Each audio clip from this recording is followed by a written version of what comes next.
Hi, everyone. It is the Rocker Skating Podcast News of the Week for the first week of December.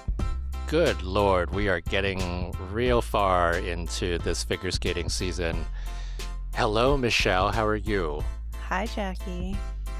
I'm hanging in there. It's been a weekend. It has been a weekend. Once again. Fun. So we're going to talk about a few things here. There was plenty of news of the week outside of the Grand Prix final because Golden Spin was happening, as we have been talking about for so many so many weeks, because every single year at this weekend, the Grand Prix final happens, and a lot of the skaters who were sort of like, that at least their federations would like to be ready for the Grand Prix final in case they don't make it, right? End up going there. And so we saw some of those. We saw Kevin Amos winning the competition there. We saw Brady Tennell at Golden Spin also winning. So we'll talk about a little bit of that. The one that I was and also Guignard Fabry not making the Grand Prix final, but scoring a very nice 2:04 and looking like they are medal contenders again. And we've also talked about this before. Challenger Series events tend to be really weird relative to everybody else with ice dance scoring. But it's also to say, if you look down the list, these scores are pretty normal. Demougeot and Lemercier and Mrazkova, Mrazek, and Brown scoring in the 180s. That's generally pretty normal for them. So, the fact that Guignard Fabry got the highest score of the season for them and it's finally in the 200s and is, making some waves again, that's a good sign for them. Yeah, definitely. And they looked good. I think their free dance is improved. Their rhythm dance is still their rhythm dance, but I think their free dance is very. It's a grand program, and it's worthy of the Olympics for sure. Okay, pairs.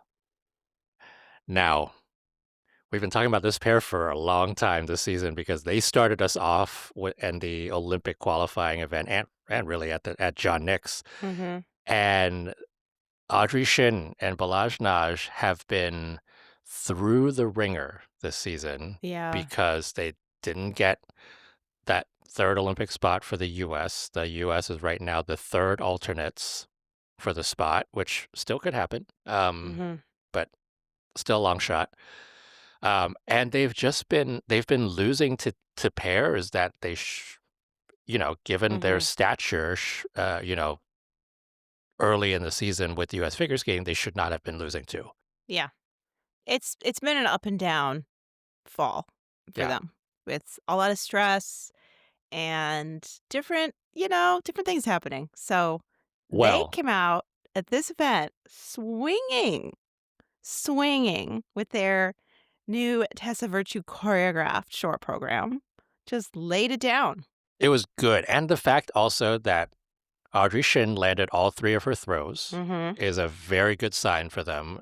It's kind of showing both the fact that they're getting their reps in, right, and also that maybe their nerves are feeling better in that sense. But I got to say, that short program, if you looked at the previous short program, the Godfather short program, and this one, if you just looked at the layouts themselves, they're pretty similar. I mean, it's a pair short program layout, so you're going to get pretty similar things where it's like you start with a twist and you go to the side by sides, and then you do the throw, and then you do some choreography, and then you end with the lift, right? Like that the layout is fairly similar, but both the basic skating that they showed because of the changes in the choreography, and I think the Tessa Virtue infused like emotion, especially that Audrey Shin was giving. Yeah. It looks like a different team. And it was good to see. Yeah. I love the Tessa infusion. I know, exactly. So Shin and Naj wins it Mhm. 194. So they are now the third. I think they are number three now. Mhm. In the American pairs, maybe number four. They're very close to Chan and Hao in one way or another for the season best. And Plazas Fernandez 183.17. They also had a really good couple of skates. Mhm. Good to see them. And Vuillamos and Bovart from Switzerland, who are not eligible for the Olympics because of her citizenship, I think. Mm. Um, Yeah, and they, Switzerland's not an easy one to get. yeah, and also they didn't even try for the spot. Yeah. um, so, but that's a good sign for the two of them who are looking like a Mhm. really promising team, Mhm. and they end up in third. Now, the interesting one here, I didn't realize we were going to talk about golden spin pairs for so long, but the interesting one here is Faula and Bell. Yeah, the French team. Much better skates than they had at their Grand Prix. And, Yes, and we don't know the status of Camille Kovalev. Hopefully she's recovering from her shoulder dislocation, but I mean this shows that France has another viable team that if because they're the first exactly. alternate if they get that spot. This changes the game quite a bit, I think, for Mhm. Fowler and Bell. I mean, a 175 here is not only good for, just good for them, but it's also competitive with the Kovalevs.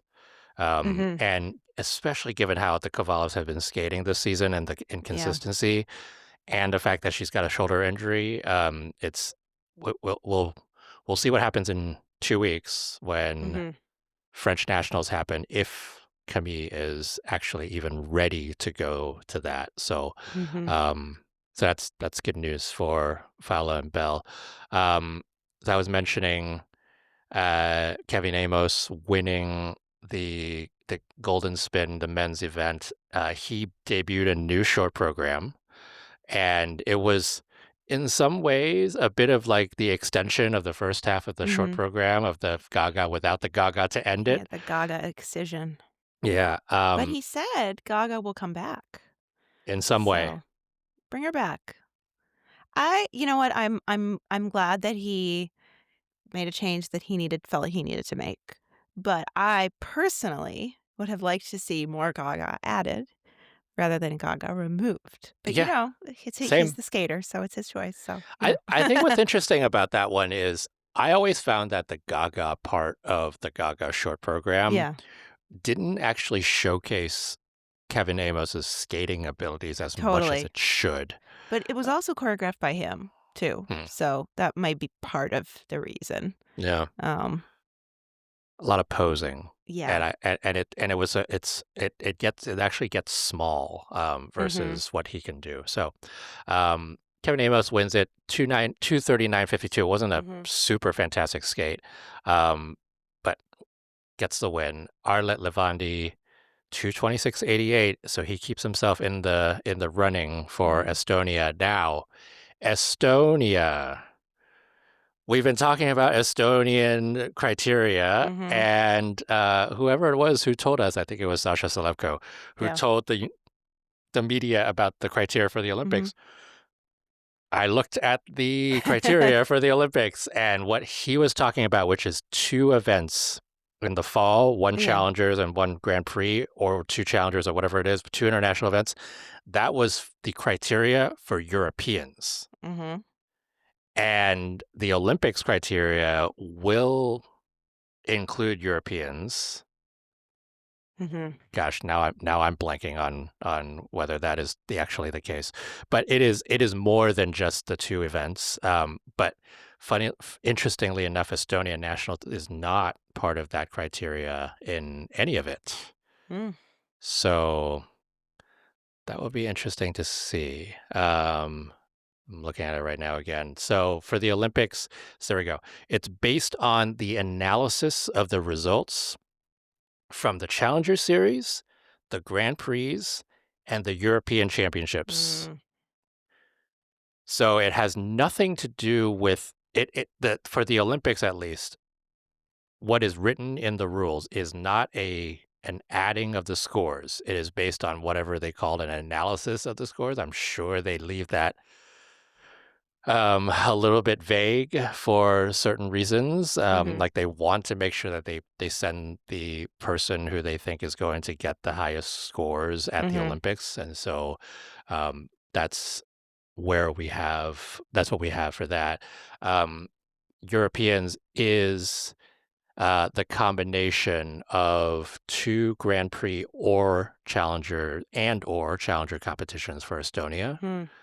And then Worlds is the combination of 2 Grand Prix and or Challengers competitions plus one other ISU calendar competition in the second half of the season in the new year.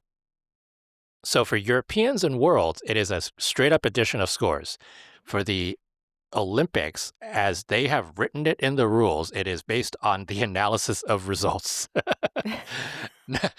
So a little bit different. So that's Estonia for you. But I still think it's going to be Sasha. I Quad agree. Quad Lutz. I totally agree. But it's to say that spot is not going to be announced until after Europeans. It's interesting. I mean, they'll have to speaking of the duke it out. Estonian men, not to bring up TikTok, I seem to bring it up every episode, but did you see the TikTok that Arlet Levandi posted of him doing Jason Brown's Irish step dancing straight line footwork? I did not. It's fantastic. My God, we need to do it. It's fantastic. Jason commented on it. It's great. I mean, it's, he's not like doing a program and then doing that footwork, so it's like when you start fresh. But yeah, it's cool. It's really cool. And it's not easy to do Jason's footwork. So we need a side-by-side. Yeah. True side-by-side of it. Or, if they're at a competition together, they can actually do it at the same time. That would be cool. Exactly. Do it in the gala.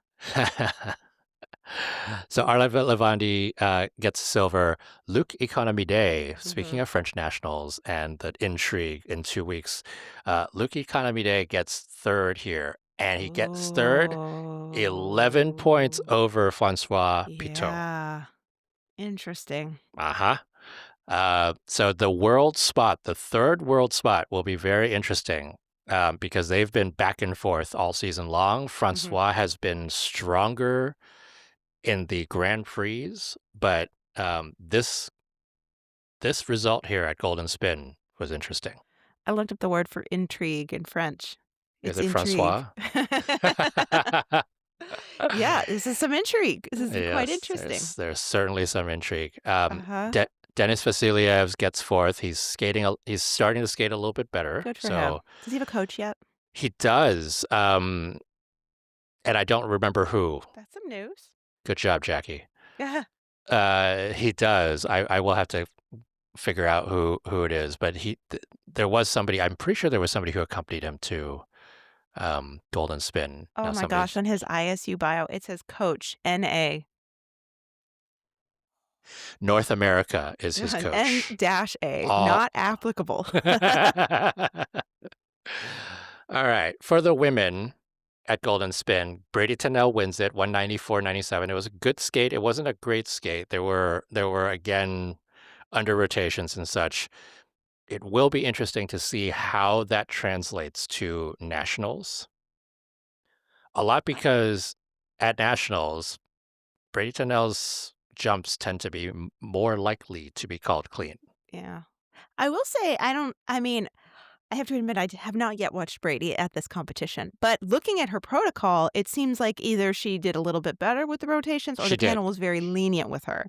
Because she got one under in the short and a Q in the free skate. And that's it. I think she did. In her last competition, she got 5 Qs. So that was Brady Tennell. Ida Karhunen continues the word is intrigue today. Yeah, the Finnish girls are going at it. Who would have thought? Who would have thought that we would be so excited about Finnish nationals? Yeah, and it's so interesting because neither of them even got the spot. It was a different skater who qualified it, and I believe she's struggling with injury right now, and she's really not able to contend for it. And so these other two are just throwing down. I love it. Totally. Yeah. Ida Karhunen. I love Ida Karhunen. And Olivia Lisko.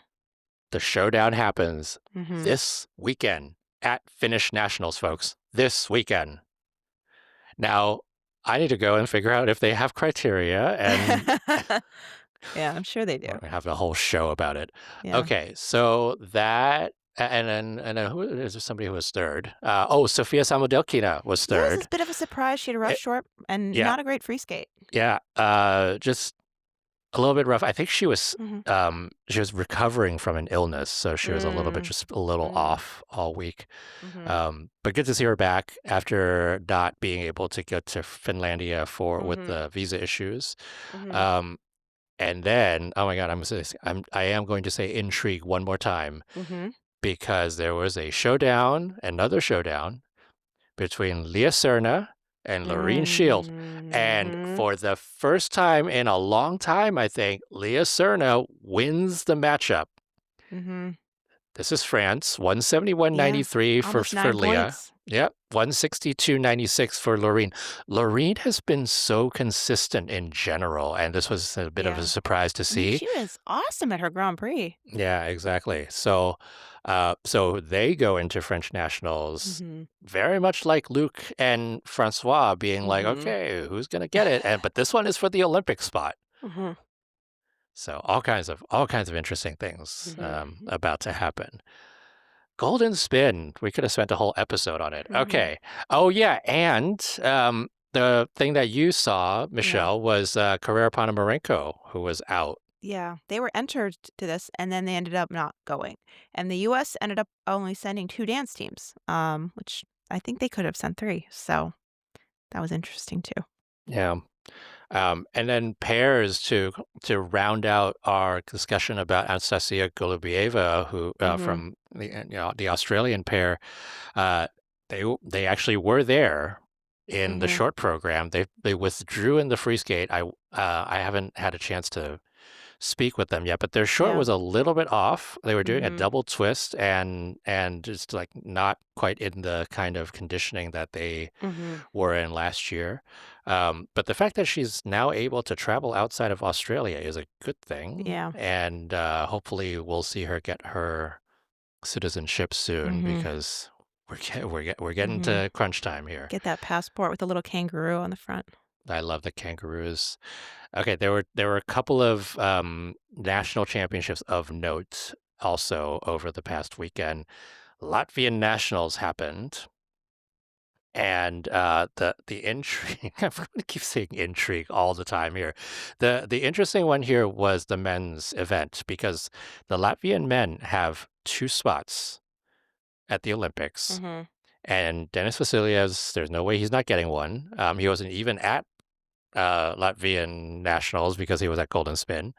And so it was the showdown between Fedir Kulic, who qualified that second spot for mhm. Latvia, and Kyrios Korkash, if I'm sure I am saying it wrong, I think it's who Korkach. Korkach. He spells it differently on Instagram than it's spelled on his ISU bio. Got it. Yep. Um, and Fedir Kulic wins it 180 to Mhm, 161. These are not big scores. Um, But the thing was, according to what we have read in the media, and also what we know about the difficulty in getting Latvian citizenship, and you have to know the language and you have to do all mhm, that kind of stuff. Fedir Kulic is a Ukrainian who moved to Latvia, mhm. and that was maybe a few years ago, 4 years ago, likely as a result of the war Yeah, and he has not gotten citizenship yet. And as we understand it, he likely will not get it yeah, because it's so difficult. Um, Kyril's has the ISU minimums for the Olympic Games. mhm, So either way, Latvia will likely be sending 2 men there unless there's some other regulation from the mhm, Latvian Olympic Committee that says you need to have a certain score. So we don't mhm. know about that. Yeah, So many things happening. mhm. It's a And good time to be Latvian. yeah, good time. It's a good time to be Latvian and have your Minimums. minimums. Yeah. Nikola Fomchenkova wins the women's event. They do not have a spot at the Olympics for Latvia, and we know that Sofia Stepchenko, who has been the Mhm. leading Latvian woman, is on a mental health break, and Mm-hmm. hopefully we'll see her back at some point. Mm-hmm. Norwegian nationals also happened, and Mia Risa Gomez, who a lot of folks know, won her 4th title. Wow. So many national championships happening, Yeah. and next week is going to be a few more, including 4 nationals, which is Czech, Hungary, Poland, Slovakia. Nice. The Spanish championships, the Swedish championships, the Armenian championships, the Finnish championships, the Estonian championships. Basically most of Europe is having championships this week. Yeah, because they've got to have some time before Europeans. Yeah, the German championships, the Austrian championships, the Lithuanian championships. Oh my God, everything is happening in Europe right now. So excited for this coming week of a bunch of nationals. Oh, so much stuff. Two more items that I wanted to end this news of the week on, which is a extra long episode. Mm-hmm. Nathan Chen and Rafael Arutyunian into the Hall of Fame for U.S. figure skating. Yay! That's awesome.